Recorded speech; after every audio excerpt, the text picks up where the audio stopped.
How's it going, guys? In today's episode of Trainer Tips, we are doing something brand new. We're talking nutrition. Now, many fitness experts and professionals believe that nutrition is actually the largest part of your fitness journey. It can actually be the key to you reaching your goals. So what we wanted to do here at Mesa Fitness is not only offer fitness tips for the gym, but we also wanted to offer some nutritional tips for the kitchen. Okay, so in this particular episode, we are going over some basic nutrition elements to help you get a head start on understanding the nutritional side of fitness. Okay, so with that, I'd like to introduce Shane, James, and Marcellus. Hey, good afternoon, guys. Hope you are all doing well and you're enjoying your Friday here. First thing, as Dylan said, we're not dietitians. We cannot prescribe you what to eat. We can only kind of give you recommendations of what's healthy and what we should be putting into our body, and break down kind of the physiological processes that nutrition kind of gives to our body once it's in the body. So the important thing to remember, nutrition is defined as the process of providing and obtaining the food necessary for health and growth. And again, that's more broken down into our macros and our micros. James is going to talk about our macros. Yes, like Shane said, the first kind of breakdown of nutrition you want to do is macros and micros. So basically macros are the nutrients the body needs in large amounts and provides energy directly. So that's our proteins, fats, and our carbs. And the second way you want to break down nutrition is with micros. So those are our vitamins and minerals. Those are nutrients the body requires in very small amounts, but they're also equally as important as getting our macronutrients in. So kind of just to define macros a little bit more, Marcellus can go over that a little bit. Yeah, so when we talk about macros, we split them out into different sections. We have our proteins, which is about 4 calories per gram. Fats, which is about 9 calories per gram. We have our carbs, which is also 4 calories per gram. We have alcohol, which is 7 calories per gram. Be careful with the alcohol, though. And then also, we have our micros, which is just our vitamins and minerals. Kind of going into the main functions of our macros, Shane will go into detail with that. So the big thing with the macros, and I just want to clarify something on the alcohol real quick I didn't put in there. It has a caloric content, but again, our body does not need it for survival. So again, it's the ethanol and alcohol that gives it its caloric content that comes with it. So the functions of our macros, which are our proteins, fats, and carbs, our protein is going to serve as structural support. Our fats are going to be long-term energy storage within the body. So again, if we consume more than that we need in a day, that's going to end up as what we call adipose tissue or fat tissue in our body. Remember, 1 gram of fat has 3,500 calories in it. So again, when we're talking about weight loss, we're talking about the long game. We're not talking about the short game with it. And carbs are going to serve as a main energy source in the body. The other two can serve as energy as well, but carbs is what we need. Our central nervous system runs off of carbs. Even if we don't eat carbs, we can eat about 50 grams a day in order for our brain and our CNS to function. So with that, James is going to break down the functions of our micros. So like I talked about before, our micronutrients are broken down into our vitamins and minerals. So vitamins are organic compounds that we need for life, and minerals serve as structural development, and they regulate all of our body processes. So again, they're not direct energy like Shane talked about, but they're still really relevant when it comes to nutrition. And you might be wondering what the best diet is when it comes to nutrition, and Marcellus will talk a little bit more about that.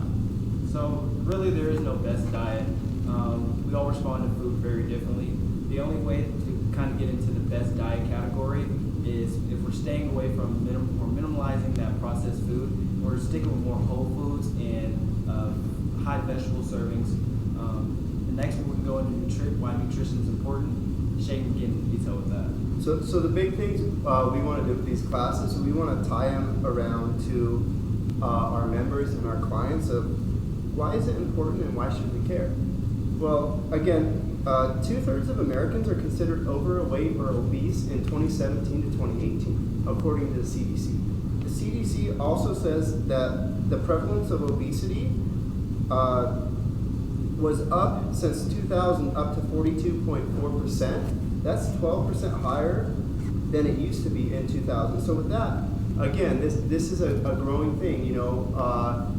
Overweight and obesity is a growing thing that's happening specifically in America, and as health professionals, which as trainers, that's what we do. We're here for the health of our clients and to help people live healthy lives. that's an issue we want to be able to combat to give you the best out of your life through health, fitness, and nutrition. So again, it's going to help regulate your body. If I'm eating the nutrition I need, it's going to help maintain good body weight, as well as help lose body weight or help to grow if we're trying to grow, gain muscle, or anything in that area. Because again, when I combine it with the exercise, I make it more effective. Now, the thing I personally like to stress on a lot, it's going to prevent hypokinetic diseases. Hypo meaning lack of, kinetic meaning movement, so lack of movement diseases. These are going to be type 2 diabetes, certain specific cancers, hypertension, as well as cardiovascular disease, which I believe is still the #1 killer of Americans. And that's something we need to be able to combat. So again, to tie back in, nutrition is important because again, what I put into my body matters. If I'm a car and I'm trying to drive somewhere and I only take gasoline, if I put diesel in there, I'm not going to get to my destination. I'm going to destroy my engine, and essentially that's what we're doing to our body when we take an approach of screw nutrition and just kind of go off and do whatever. Nutrition serves a very important function in our body, and that's something we need to stay on top of. Just to add a little bit more to this, I have a couple of quick questions just for the group as a whole. Marcellus, we talked a little bit about what the best diet is, and obviously there is no best diet. It's more, like you mentioned, the high servings of vegetables.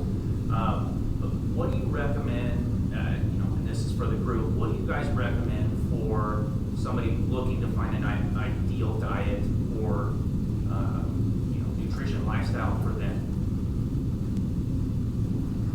I think one big thing that's important when it comes to talking about diets is, as Marcellus said, to take the approach of there's a single best diet is not good. A lot of people will go on yo-yo type diets where they'll see weight loss through caloric restriction, which is what you need. You need a caloric deficit to lose weight. But again, at prolonged periods at that restriction, you're going to start to mess with your body through homeostasis. You're going to throw it off. You're going to mess with your RMR or your BMR, which is basically how many calories you burn in a day at rest. You're going to mess with that, and it's going to throw you off physiologically. So again, what happens is we go through these phases of yo-yo dieting. We'll lose weight, we'll fall off the wagon, and we'll spike up even higher, and that's not good for our body. So the best approach is to really focus on, again, minimally processed foods or whole foods. I think the issue becomes when I think there's something specific I need for my body to be better. I think that's something that a lot of people, and I've had clients take the approach. I mean, if keto will work for a client, that's okay if it works for them. But again, to say it works for everyone is very ignorant in my opinion on that. So I think initially you need to take the approach of that minimally processed whole food diet. Add more greens into your diets. I mean, most people don't get their vegetables in a day. I know for the longest time I didn't. I tried to eat 3 to 4 servings of veggies for my lunch and my dinner.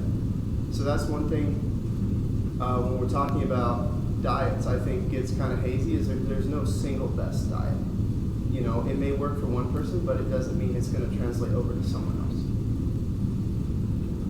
Kind of piggybacking off what Shane said, just trying the different diets. I've been vegan for about a year now, and I'm slowly working my way back into just kind of getting a little bit more protein with meats, just trying different things out.